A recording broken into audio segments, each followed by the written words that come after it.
महलों में राज करने वाली राजकुमारी किसी भिखारिन की तरह सुबह से लेकर शाम तक राजमहल के मुख्य द्वार पर राजा के इंतजार में बैठी रहती कि कब राजा बाहर आए और कब वो उससे अपने मन की बात कहे। इसी तरह बेचारी राजकुमारी के 3 दिन गुजर जाते हैं। वो सुबह आकर राजमहल के द्वार पर बैठती, पूरा दिन राजा की एक झलक का इंतजार करती और शाम को थक हार कर उदास मन से वापस सराय लौट जाती। पर उसने हिम्मत नहीं हारी। आज उसका चौथा दिन था जब वो बेचारी उदास मन से राजमहल के द्वार पर बैठी हुई थी।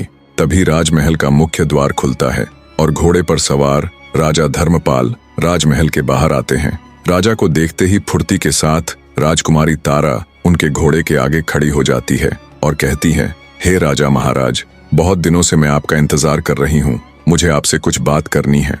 एकदम से घोड़े के सामने आई युवती को देख राजा थोड़े से असहज हो जाते हैं और कहते हैं कि कौन हो तुम? राजकुमारी तारा कुछ कहती, इससे पहले ही द्वार पर खड़े पहरेदार बोले, महाराज, ये कोई पागल लड़की है जो पिछले कुछ दिनों से आपसे मिलने की जिद कर रही है। हमने इसको बहुत बार भगाया भी, लेकिन फिर भी ये हर रोज यहाँ आ जाती है। तभी राजकुमारी तारा बोली, माफ करे महाराज, मैं कोई पागल नहीं हूँ।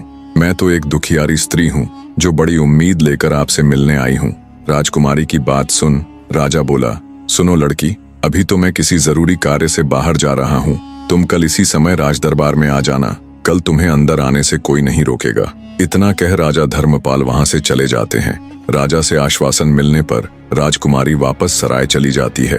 अगले दिन राजा के कहे अनुसार जब राजकुमारी तारा उनसे मिलने के लिए आती है तो पहरेदार बिना किसी रोक टोक के उसे अंदर जाने देते हैं। महल के अंदर आते ही राजकुमारी तारा की नजरें हर जगह राजकुमार अभिमन्यु को ढूंढ रही थीं, पर वो उसे कहीं भी दिखाई नहीं देता।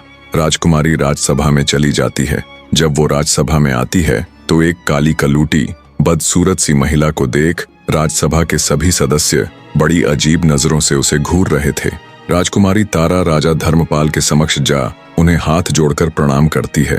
तारा को देख राजा धर्मपाल बोले, अरे तुम तो वही लड़की हो ना जो कल महल के द्वार पर मेरे घोड़े के सामने खड़ी हो गई थी। कहो तुम मुझसे किस लिए मिलना चाहती थी? राजा की बात सुन राजकुमारी तारा बोली, महाराज, मेरा नाम चंदा है। मैं पास के ही राज्य से बड़ी उम्मीद लेकर आपके पास आई हूँ। आपके बारे में बहुत सुना था कि आप बड़े नेक और दयालु हैं। महाराज, मेरे परिवार में कोई नहीं है। एक माँ थी, वो भी मुझे छोड़कर चली गई। अब मेरा कोई नहीं है। आप मुझे कोई भी काम देकर नौकरी पर रख लीजिए।